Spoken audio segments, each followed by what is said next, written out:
de Minas Gerais. Parem a qualquer momento, vocês podem interromper com áudio, fazer algumas perguntas, ou se quiser escrever no chat.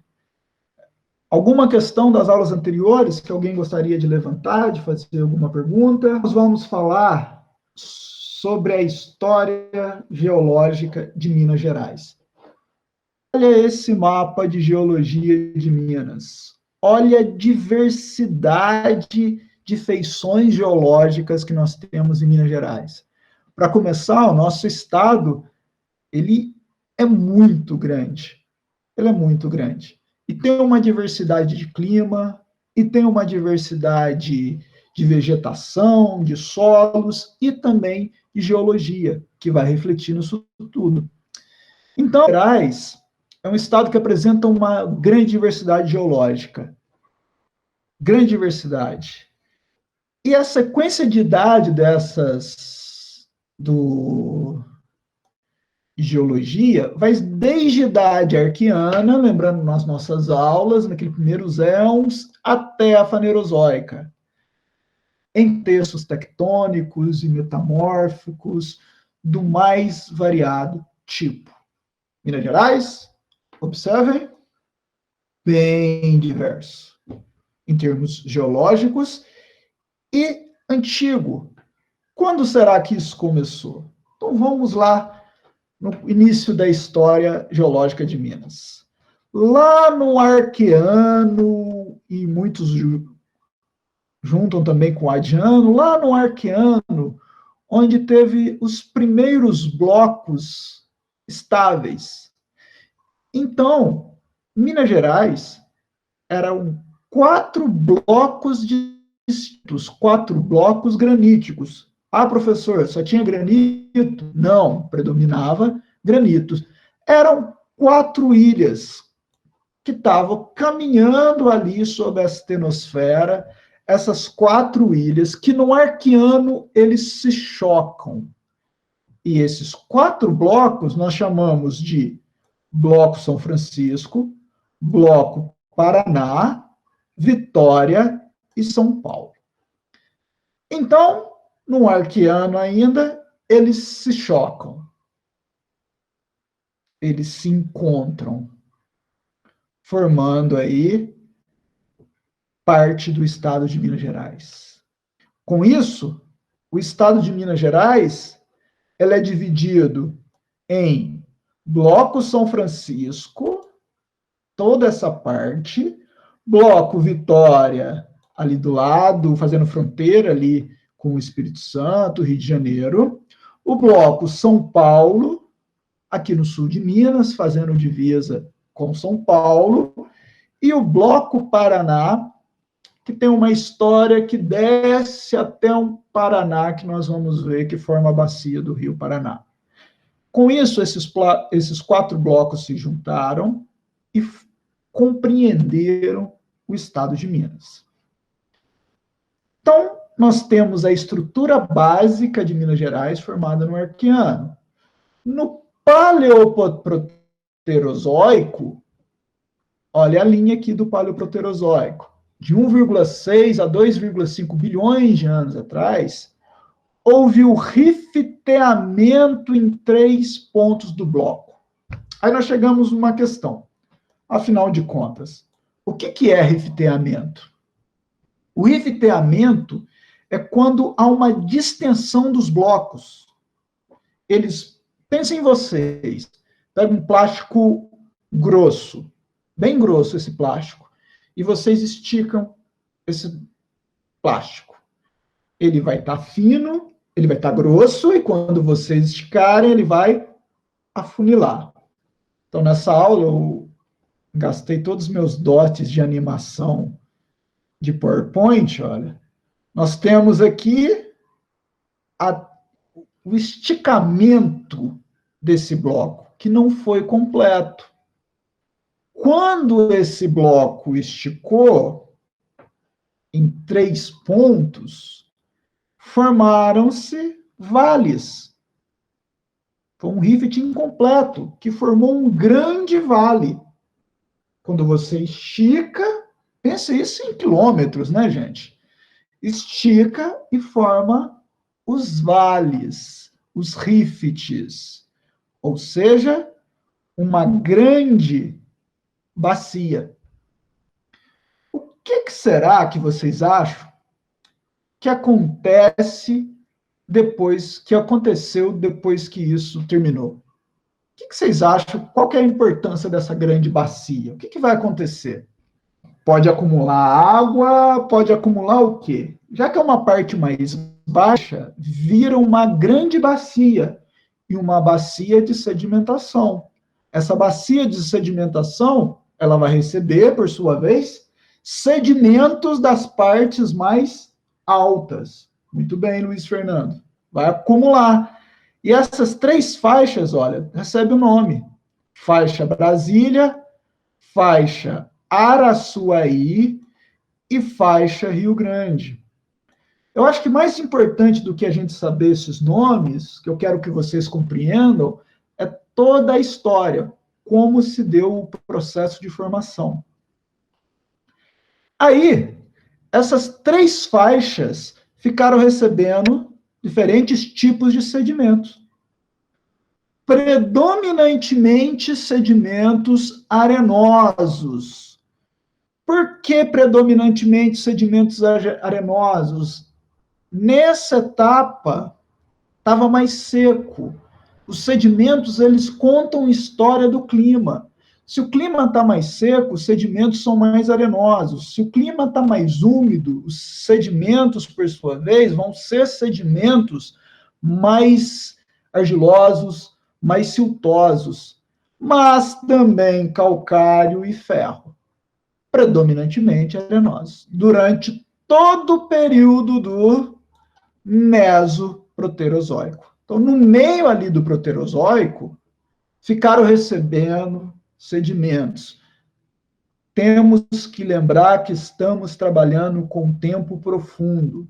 Estamos falando aqui, 1000 anos aqui é troco, é fichinha. Nós estamos trabalhando aqui com milhões de anos recebendo sedimentos, diferentes tipos de sedimentos. Então, observem aqui. No Mesoproterozoico, a formação da Pangeia. E a bacia, já cheia de sedimentos, é pressionada. Então, imagina uma grande bacia, nós tínhamos lá a bacia, e essa bacia recebe um monte de sedimentos, e no evento brasiliano, que esse choque é pressionado. Então, essa pressão gera extrema temperatura, é pressionado, e por sua vez, extrema pressão também, o que vai gerando um grande evento de metamorfismo. E o que era vale, que por sua vez era algo côncavo, que era um vale que recebeu sedimentos e ficou mais plano, vai transformar em montanhas. Então, observem. Aqui o rift, correto?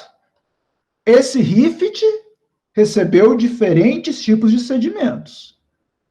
Agora, ao contrário do rift, ao contrário da formação do rifteamento incompleto, houve uma pressão. Eles foram, por sua vez, pressionados. Foram pressionados, e o que era aqui, então, rochas sedimentares, sedimentos, transformou-se em conjuntos de serras com rochas metamórficas. E essas rochas metamórficas são rochas verticalizadas que contam essa história. Então pensem aqui, observem aqui, olha. Olha o comportamento dessas rochas. Olha como nós enxergamos essa rocha, um gneiss, uma ardósia, essas rochas mais metamorfizadas, olha como elas estão de forma angular, demonstrando essa pressão, olha. Eu sei que recebeu pressão daqui e recebeu pressão desse lado, formando então essas serras. Nós temos locais onde as serras ainda estão mais presentes e onde tinha sedimentos mais fáceis de serem intemperizados, esses sedimentos foram intemperizados. Sendo intemperizados, não há mais registros desses locais. Olha aqui. O que era a faixa Brasília transformou na Serra da Canastra. O que era a faixa Araçuaí transformou em Serra do Espinhaço. A faixa Rio Grande, que inclusive passa lá em Lavras, que nós temos a serrinha lá, que é um remanescente desse evento, porque boa parte da faixa Rio Grande foi perdida, é a Serra das Vertentes, Carrancas e outros. Então, esse evento geológico deixou esse histórico. Mas observe, a formação dessas serras não é igual, por exemplo, uma formação de uma cadeia de montanhas lá do Everest, que está sempre pressionando e sempre se levantando. Não levanta, não fica elevando para sempre, porque a erosão não deixa subir. Nesse caso, forma-se a serra e a serra não está mais crescendo, entre aspas, não está mais crescendo. Ela só fica o quê? Erodindo, porque estamos numa época de estabilidade. Além do mais, não tem como ela receber mais material para ficar subindo, para ficar aumentando a altitude. Dúvidas até aqui? Curiosidades? Que era vale, recebeu sedimentos. Esses sedimentos, eles foram pressionados tanto que transformaram em rochas metamórficas que ficaram verticalizadas. Aí, no final do Neoproterozoico, no finalzinho do Neoproterozoico, formado, então, o Cráton São Francisco. Observe essa serra. O cráton é uma parte estável no interior do vale em U. O vale começa a receber sedimentos finos. Observem que conta a história climática. Se são sedimentos mais finos, sinal que o clima estava mais úmido, argilosos e siltosos das montanhas circunvizinhas. Então, observem aqui. Formou um vale em U, que começou a cair dentro desse vale sedimentos. Começou a cair dentro desse vale sedimentos. Nessa época, o oceano invade o cráton. O que forma um oceano raso, se nós lembrarmos lá das aulas de rochas sedimentares? Calcário propicia a formação de calcário no interior desse vale. Então, olha, dentro do Cráton São Francisco, nós temos essas diversidades de sedimentos, boa parte provocada por esse mar raso que invadiu esse cráton. O Fanerozoico, já na era paleozoica, a gente entrando na era paleozoica, há o que nós chamamos de um hiato geológico. O hiato geológico são poucos vestígios, ou esses vestígios foram apagados. Nós não temos vestígio suficiente para saber o que aconteceu nessa era paleozoica. Na era mesozoica, o clima muito seco favoreceu o recobrimento dos sedimentos. Sedimentos o quê? Do grupo Bambuí e no Triângulo Mineiro. Clima seco favoreceu qual tipo de sedimentos desses grupos? Arenosos. Então, clima muito seco, olha que interessante, favoreceu o recobrimento de sedimentos arenosos no grupo Bambuí, no interior do cráton e no Triângulo Mineiro. No Jurássico para o Cretáceo, a Gondwana começa a se separar. E há, então, derramamento basáltico na bacia do Paraná. Então, São Paulo estava fisicamente, vamos pensar o estado de São Paulo, estava fisicamente se separando de Minas Gerais, Então, houve esse rifteamento e chegou magmas basálticos, que estavam lá na astenosfera. Então, separa, vamos lembrar, separa a crosta e em alguns pontos houve esse derramamento basáltico. Então, nós temos a associação de rochas magmáticas e arenito. O que será? O que vocês têm ideia de arenito, da rocha arenito, da rocha arenito? O que vocês têm ideia num aspecto de o que vocês pensam na rocha arenito? Tem muitos poros ou poucos poros? Água. Então, observe que nós temos uma associação de magma, de rochas magmáticas, com uma rocha sedimentar arenosa. Essa rocha sedimentar arenosa, um arenito, tem muitos poros, e dentro desses poros, eu posso armazenar água, principalmente quando eu fecho, quando eu coloco trilhas de basalto, que não tem poros, com arenito, que tem poros. Então, imagina, olha, que tem uma rocha basáltica, que teve um derramamento basáltico, aí parou, cessou esse derramamento basáltico. Fica um tempo recebendo sedimentos arenosos, e recebe chuva e tudo mais. Depois tem um outro derramamento basáltico, olha o que acontece com isso daqui, eu vou fechar essas rochas arenosas. E dentro dessas rochas arenosas, eu consigo armazenar água. Então, no Triângulo Mineiro, quem for lá para o Triângulo Mineiro, nós temos pontos de solos bem arenosos e pontos de solos mais argilosos. E parte desse caminho também, e parte do caminho que quando nós vamos para Ribeirão Preto, que é muito próximo daqui, quando vocês forem viajar para Ribeirão Preto, vocês vão observar solos extremamente vermelhos, e vão ser solos mais argilosos, que são oriundos de basalto, com solos mais arenosos, que vêm de arenito.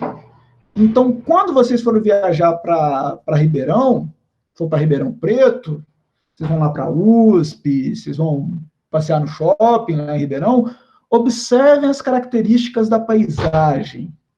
A paisagem do Ribeirão Preto conta justamente a história que aconteceu nesse local. A história com o quê? De derramamentos basálticos, onde nós vamos encontrar basalto, e de partes de arenito, onde nós vamos encontrar solos mais claros e muito arenosos, justamente dessa variação, desse derramamento basáltico dessas épocas. E o Triângulo Mineiro, isso é muito mais evidente. Então, nós temos locais lá bem arenosos e locais mais argilosos. Chegamos aqui, olha, no Fanerozoico, na Mesozoica, no meio do Cretáceo, 80 bilhões de anos atrás, ocorreram alguns episódios de vulcanismo em Minas. É de pequena expressão, em termos nacionais, ou até estadual. Mas localmente é importante. Então, se nós pegarmos aqui em Poços de Caldas, nós tivemos um derramamento mais granítico, mas nós temos, inclusive, diferença de relevo, diferença de solos, o manto de intemperização foi diferente bem no meio do vulcanismo, ali no centro do vulcão, houve um grande intemperismo, uma grande lixiviação, tendo uma grande quantidade de alumínio, onde eles fazem, a Alcoa lá retira esse alumínio. Em Poços de Caldas e Patos de Minas, igual eu comentei com vocês, ó, Poços de Caldas teve o evento, e Patos de Minas também teve esse evento. Olha. Em Patos, o vulcão explodiu e jogou cinzas. E o interessante dessas cinzas, quando essas cinzas caem, elas formam aqueles sedimentos muito porosos e fácil de se intemperizar. Muito fácil de se intemperizar. Então, por isso que nesses locais, nós temos solos muito profundos, solos argilosos e com uma fertilidade natural que ainda remanesce. Inclusive, o que eu falei do tufito, o tufito é uma rocha sedimentar de cinzas vulcânicas. Uma rocha sedimentar de cinzas vulcânicas que eu tinha comentado aqui atrás, esse clima seco, onde eu tenho, ora, arenito e ora, basalto, que fecha aqui dentro com água, o que será de grande importância foi formado aqui para gente? O aquífero Guarani. Olha que bacana que é. Tinha basalto com arenito e fecha. Então, nós formamos o aquífero Guarani. Foi formado o aquífero Guarani, dado essas conjunções de fatores geológicos que tem essas águas. Então, olha, no Fanerozoico, na era Mesozoica, teve os eventos de vulcanismo, que em Patos e Poços de Caldas, que originou o tufito. Estamos chegando já na atualidade, olha. No terciário, forma-se os Andes. Forma-se os Andes pelo encontro das placas. Lembra, nossa placa continental com uma placa oceânica. Ao soerguimento dos blocos Vitória e São Paulo. Olha que bacana. Então, tinha os blocos, vamos lembrar, lembrem lá da posição dos blocos Vitória e São Paulo. São Paulo mais pela região de São Paulo e Vitória ali para o Espírito Santo, aqueles blocos que se chocaram. Quando formou os Andes, por um processo de isostasia, o que é esse processo? O que ele fez? Formou-se os Andes, afundou a região do Pantanal, por isso que o Pantanal alaga, o Pantanal mato-grossense, e soergueu e levantou esses blocos Vitórias, esses blocos graníticos Vitória e São Paulo. Aí que formou a Serra da Mantiqueira e do Mar. Então, a Serra da Mantiqueira e a Serra do Mar, elas foram formadas quando os Andes se formaram. Vai perdendo material? Sim, porque nós estamos dentro de um continente estável. Nós estamos no meio da placa. Com isso, vai se erodindo. Enquanto os Andes aqui, ocorre erosão nos Andes? Ocorre, mas também ocorre formação dos Andes. Já a Serra da Mantiqueira e a Serra do Mar, elas vão erodindo. Então, o que era serra, nós temos alguns modelos geomorfológicos que explicam isso. Começa, inclusive, a se aplainar. Então, começa a se aplainar. Então, originou todo esse material. Agora eu quero que vocês imaginem. Soergue a Serra da Mantiqueira e a Serra do Mar.